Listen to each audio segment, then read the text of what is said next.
Assalamualaikum warahmatullahi wabarakatuh.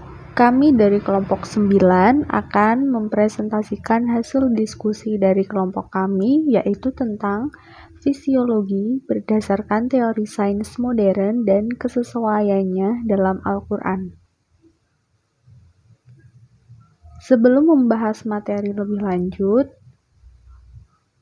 perkenalkan anggota dari kelompok 9, yaitu yang pertama ada Olivia Fernanda Puji Pratiwi, yang kedua Ulia Rosidah, dan yang ketiga adalah Puji Eka Purwati.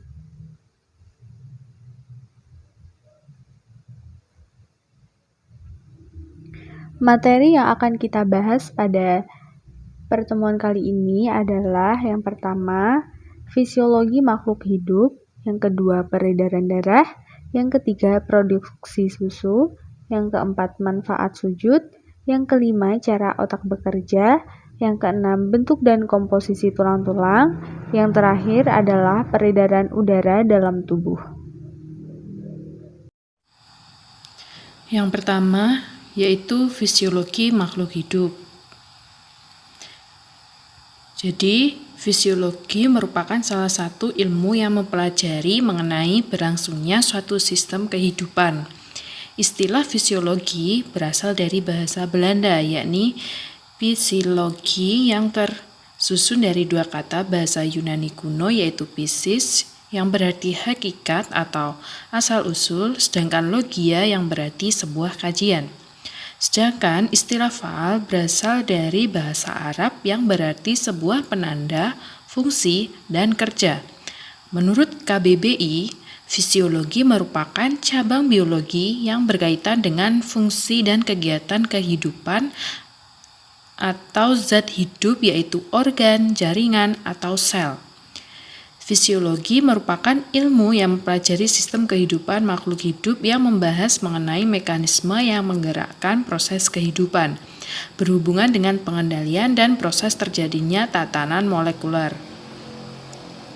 Berdasarkan objek kajiannya, fisiologi ini dibagi menjadi 3 macam, yaitu ada fisiologi tumbuhan, hewan, dan manusia. Untuk fisiologi tumbuhan, itu merupakan cabang ilmu botani yang mempelajari mengenai bekerjanya sistem kehidupan di dalam tubuh tumbuhan serta pengaruhnya terhadap lingkungan di sekitarnya, sehingga tumbuhan itu tetap dapat hidup. Sedangkan fisiologi hewan itu merupakan ilmu yang mempelajari fungsi tubuh secara normal dengan berbagai gejala yang ada pada sisi hidup dan pengaturannya atas semua fungsi dalam sistem tersebut, atau yang menekankan pada proses hewan dapat hidup dan beraktivitas. Sedangkan untuk fisiologi manusia adalah sebuah ilmu mekanis, fisik, dan biokimia fungsi manusia yang sehat, organ tubuh mereka, dan sel-sel yang tersusun di dalamnya. Selanjutnya yaitu struktur pembentuk tubuh. Jika ditinjau dari presentasi berat untuk pembentuk tubuh, maka unsur oksigen sebesar 60%, karbon 18%, hidrogen 10%, nitrogen 3,5%, kalsium 2%, fosfor 1%, belerang 0,8%, dan sisanya unsur-unsur lain. Proses dan reaksi kimia di dalam tubuh dapat terjadi pada suhu rendah secara baik dan sempurna. Reaksi kimia dalam tubuh tersebut meliputi beberapa proses, yaitu pembentukan, pemecahan, serta pertukaran zat yang disertai perubahan energi dan menggunakannya untuk kegiatan jasad hidup disebut metabolisme. Material penyusun tubuh manusia begitu seimbang dan sempurna, sebagaimana firman Allah dalam Al-Quran surat Al-Infitor ayat 6-8, surat Al-Mu'minun ayat 12-13, dan surat As-Sajdah ayat 9. Selanjutnya yaitu peredaran darah. Jadi, darah yaitu cairan yang mengalir dalam sistem pembuluh pada hewan dan manusia yang berfungsi mengangkut zat makanan, oksigen, dan karbon dioksida. Peredaran darah yaitu suatu proses pengedaran berbagai zat yang diperlukan seluruh tubuh serta pengambilan zat-zat yang sudah tidak diperlukan untuk dikeluarkan dari tubuh. Di dalam tubuh manusia, darah beredar dengan dibantu oleh jantung dan pembuluh darah. Selanjutnya yaitu mekanisme peredaran darah. Yang pertama, sistem peredaran darah pulmonalis, yaitu peredaran darah kecil atau pendek yang meliputi sistem peredaran darah dari jantung menuju ke paru-paru dan kembali ke jantung. Yang kedua yaitu sistem peredaran darah sistemik, yaitu peredaran darah besar atau panjang. Sistem peredaran darah ini dari jantung kemudian diedarkan ke seluruh tubuh dan kembali ke jantung. Selanjutnya, ayat Al-Quran tentang sistem peredaran darah pada manusia. Yang pertama yaitu ada Quran Surat Al-Qaf ayat 16 yang menjelaskan tentang urat leher. Jadi, urat leher yang dimaksud itu yaitu pembuluh darah yang terdapat di bagian leher manusia, ialah vena jugular. Vena ini berguna untuk membawa darah mengalir dari bagian kepala dan leher kembali ke jantung. Kehidupan manusia memiliki sistem peredaran darah di mana darah mengalir dari jantung ke paru-paru, setelah itu langsung mengedarkan menuju ke seluruh tubuh, begitu seterusnya. Darah melakukan tugasnya tanpa adanya suatu kesalahan. Oleh karena itu, sebagai manusia harus selalu bersyukur karena Allah telah memberikan nikmat kesehatan dengan adanya darah mengalir ke seluruh tubuh manusia. Selanjutnya, pembuluh darah besar yang lainnya juga disebutkan dalam Al-Quran, yaitu aorta. Pada Quran Surat Al-Haqqah ayat 45-46. Jadi pada ayat ini itu menjelaskan mengenai bahwa jika Rasulullah berdusta terhadap Allah, maka sanksi yang akan diberikan ialah pemotongan pembuluh darah yang keluar dari jantungnya atau aorta, sehingga hasil akhirnya adalah kematian. Aorta memiliki aliran darah yang cepat karena tekanannya langsung berasal dari kontraksi jantung. Selain itu, volume darahnya masih sangat banyak atau hanya punya satu percabangan kecil, yaitu koroner. Oleh karena itu, ketika aorta dipotong, maka konsekuensinya akan terjadi pendarahan yang hebat, lalu shock dan dapat menimbulkan kematian. Yang ketiga, yaitu produksi susu. Secara umum, produksi susu ini adalah bahan pangan yang sangat penting dalam kehidupan manusia.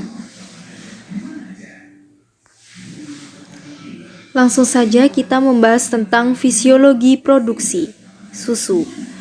Dalam fisiologi laktasi, aspek anatomi, sel-sel sekresi dari kelompok mamalia berkembang melalui proliferasi apitelium ke dalam yang disebut alveoli susu. Sebagian besar terakumulasikan sebelum diperah atau disusu, disimpan di dalam alveoli sistem suspensori dalam ambing, memungkinkan jumlah besar susu yang bisa dimuat di ambing. Komposisi air susu dipengaruhi oleh beberapa faktor, yaitu jenis ternak dan keturunannya, tingkat laktasi, umur ternak, peradangan pada ambing, nutrisi atau pakan ternak, lingkungan, dan prosedur pemerahan susu. Susu adalah satu mukjizat yang Allah tanamkan dalam tubuh binatang ternak. Mukjizat ini diulas habis dalam Al-Quran sebelum ilmu pengetahuan modern atau ilmu sains mampu menganalisisnya lebih jauh. Ulasan yang dipaparkan dalam Al-Quran inilah yang menjadi bukti akurat bahwa Al-Quran diturunkan oleh Allah semata. Dalam firman Allah, yaitu, dan sesungguhnya pada binatang ternak itu benar-benar terdapat pelajaran bagi kamu. Kami memberimu minum daripada apa yang berada dalam perutnya, yaitu berupa susu yang bersih antara tahi dan darah, yang mudah ditelan bagi orang-orang yang meminumnya. Al-Quran Surat An-Nahl ayat 66. Selanjutnya yaitu proses pembentukan susu. Proses pembentukan susu dalam kajian ilmu pengetahuan modern adalah setelah binatang ternak mengunyah makanan, lalu makanan tersebut sampai ke lambung dan diolah nutrisinya. Makanan yang tersisa dan tak bernutrisi disalurkan ke saluran pembuangan dan nutrisi yang dihasilkan disalurkan ke dalam aliran darah. Ini adalah proses pertamanya. Setelah itu, darah yang mengandung nutrisi melewati kantung produksi susu dan terproduksilah air susu yang lalu disalurkan ke dalam payudara binatang. Inilah proses kedua. Dengan demikian, maka dipahami bahwa air susu terproduksi dari proses yang ada antara darah dan saluran pembuangan. Terbuktilah bahwa Al-Quran memang diturunkan dari Yang Maha Mengetahui akan segala hal. Selanjutnya yang keempat yaitu manfaat sujud. Nah, kita bahas secara umum ya. Sebelumnya, sholat ini adalah merupakan kewajiban yang utama bagi seorang muslim. Sesudah ia mengucapkan 2 kalimat syahadat yang menjadi syarat masuk Islam. Langsung saja, manfaat apa saja dalam sujud ini?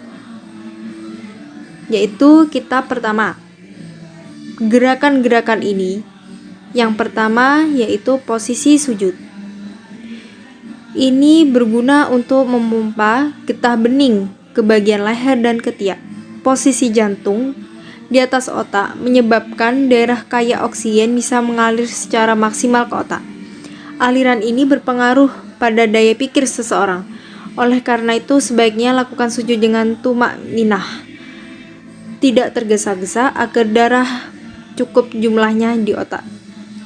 Menurut penelitian Profesor Dr. Wan Azman Wan Ahmad, konsultan spesialis jantung di UM Medical Center, detak jantung dapat berkurang kecepatannya hingga 10 kali dalam 1 menit pada posisi sujud, di mana kening, hidung, tangan, dan lutut kaki menyentuh tanah. Yang ketiga, dengan gerakan sujud akan meningkatkan daya tahan pembuluh darah di otak, sebab posisi kepala yang lebih rendah dari jantung menyebabkan darah berkumpul di pembuluh darah otak. Yang keempat, otak mendapat pasokan darah yang kaya oksigen, yang memacu kerja sel-selnya. Dengan kata lain, sujud yang tumak-ninah dan kontinu dapat memicu peningkatan kecerdasan seseorang. Yang kelima, menurut penelitian dokter neurologi di Amerika, yaitu bernama Dr. Fidelman, ada beberapa urat saraf di dalam otak manusia yang tidak dimasuki oleh darah. Jadi darah di sini hanya mengikuti kadar sholat 5 waktu yang diwajibkan oleh Islam. Nah, yang keenam, mempertahankan organ-organ perut agar dapat kembali friksasi. Yang ketujuh, memperbaiki fungsi kelenjar air susu pada wanita di dalamnya atau pada hewan betina. Kemudian, yang ke-8, memperlancar organ perut, pembuluh darah, dan peredaran darah otak. Yang ke-9, menghindari dari gangguan wasir. Selanjutnya, yang ke-5, cara otak bekerja. Sebelumnya, Al-Quran merupakan sumber referensi dari semua ilmu, tidak hanya ilmu pengetahuan saja. Sejak abad ke-14 yang lalu, Al-Quran sudah menyebutkan struktur dan fungsi otak secara universal, jauh sebelum istilah frontal lobe ditemukan. Di dalam Al-Quran terdapat ayat-ayat yang menyebut tentang otak atau sel saraf dalam 3 surat yang berbeda, yaitu Al-Quran surat ke-11 ayat 56, kemudian Al-Quran surat ke-55 ayat 41, dan yang ketiga Al-Quran surat ke-96 ayat 13-16. Otak atau sel saraf ini disebutkan dalam kata nasyah yang memiliki arti ubun-ubun dalam Al-Quran. Langsung saja, berikut ini pembagian otak secara anatomis dan fungsinya. Secara fisiologi, yang pertama ada otak besar atau cerebrum. otak ini berhubungan dengan sistem pendidikan. Otak besar ini memiliki fungsi untuk mengatur semua aktivitas mental yang berkaitan dengan kesadaran, kepandaian, dan ingatan. Nah, di sini pada konteks cerebrum berfungsi sebagai penerima rangsang berwarna kelabu. Yang kedua, otak kecil atau cerebellum, yaitu bagian yang berada di bagian belakang kepala manusia, posisinya dekat dengan ujung leher pada bagian atas. Nah, otak kecil ini berfungsi mengontrol, menjaga keseimbangan tubuh, dan mengkoordinasikan antara otot dengan gerak tubuh. Selain itu, dapat melakukan gerakan secara tiba-tiba. Tetapi, gerakan ini sebelumnya sudah pernah dilakukan. Yang ketiga, batang otak, brainstem. Batang otak atau brainstem ini berada di dalam tulang tengkorak yang terletak di bagian dasar yang berhubung sampai ke saraf tulang belakang. Nah, batang otak ini berfungsi mengatur seluruh kehidupan yang mendasar pada manusia. Kemudian yang keempat, sistem limbik atau limbic system berfungsi sebagai menghasilkan perasaan, emosi, mengatur sistem produksi hormon dalam tubuh, rasa haus dan lapar, dorongan seks, metabolisme, memori jaringan panjang, dan masih banyak lagi. Posisinya ada di tengah otak dan menyelimuti batang otak. Kemudian kita akan membahas tentang macam-macam kecerdasan yang dimiliki oleh otak manusia, yaitu ada kecerdasan EQ, intelligence quotient, yaitu dia memiliki aktivitas berpikir yang bersifat linear, logis, dan juga sistematis. Hal ini diperkenalkan oleh William Sturms. Yang kedua ada AQ. AQ atau Emotional Quotient. Kecerdasan emosional ini memiliki kemampuan yang digunakan untuk memperoleh pengetahuan emosional dengan wujud yang memiliki, memahami, serta mengolahnya, sehingga dapat berperilaku baik dan benar dengan siapapun dimanapun. Kemudian yang ketiga, HQ, spiritual. Nah, menurut Suyadi, kecerdasan spiritual ini merupakan kemampuan yang digunakan untuk merasakan keberagaman dari orang lain. Nah, kecerdasan spiritual ini yaitu sebagai suatu kemampuan yang digunakan untuk merasakan bahwasanya seseorang tersebut selalu diawasi oleh Allah Subhanahu wa taala. Materi yang keenam adalah bentuk dan komposisi tulang-tulang. Bentuk tulang yang menyusun rangka manusia dibedakan menjadi 4, yaitu 1. Tulang pipa. Tulang ini memiliki bentuk sesuai namanya yang berbentuk pipa. Tulang ini memiliki bentuk memanjang dan tengahnya berlubang. Contohnya adalah tulang paha, tulang betis, dan tulang lengan. Yang kedua adalah tulang pendek. Tulang pendek memiliki bentuk sesuai dengan namanya yang berbentuk pendek. Tulang ini bersifat ringan dan kuat. Meskipun tulang ini pendek, tulang ini mampu menahan beban yang cukup berat. Contohnya adalah tulang pergelangan tangan, telapak tangan, dan telapak kaki. Yang ketiga adalah tulang pipih. Tulang ini memiliki bentuk pipi seperti pelat. Contoh dari tulang pipi adalah tulang penyusun tengkorak, tulang rusuk, dan tulang dada. Yang keempat, yakni tulang tidak beraturan. Tulang jenis ini merupakan gabungan dari berbagai bentuk tulang. Contohnya adalah tulang wajah dan tulang yang terdapat pada ruas-ruas tulang belakang. Komposisi utama jaringan tulang jumlahnya bergantung pada spesies, umur, jenis kelamin, dan jenis tulang dan komposisi tulang. Komposisi tulang secara umum terdiri dari 60% material anorganik, 30% organik, dan 10% air. Material anorganik merupakan mineral tulang yang mengandung cukup kalsium, yaitu dalam bentuk kalsium fosfat karbonat atau disebut dengan apatit karbonat dan mineral-mineral lain. Material anorganik tulang seperti kalsium dan fosfor tersedia dalam jumlah yang sangat banyak. Selain itu, beberapa mineral lain juga terdapat dalam jumlah sedikit, antara lain bikarbonat, magnesium, natrium, kalium, tembaga, seng, mangan, dan lainnya.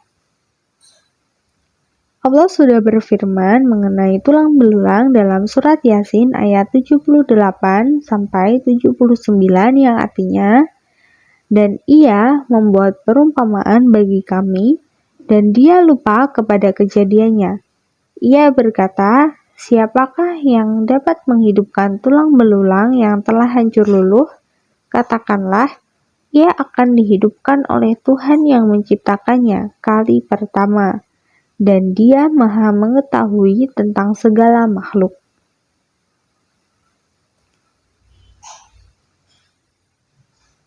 Materi yang terakhir yakni peredaran udara dalam tubuh. Harun Yahya menjelaskan dalam bukunya yang membahas tentang keajaiban dunia bahwa saluran pernapasan akan membersihkan dan mengatur kelembapan udara yang dihirup oleh manusia.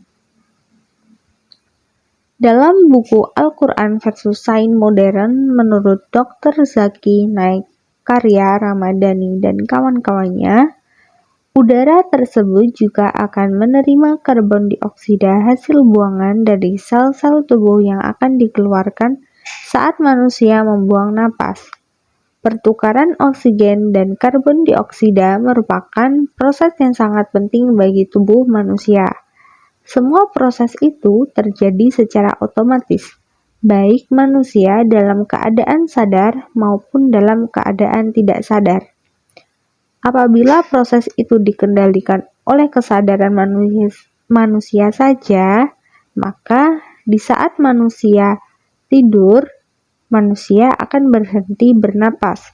Namun kenyataannya tidak demikian. Proses udara yang masuk ke dalam paru-paru adalah udara yang bersih.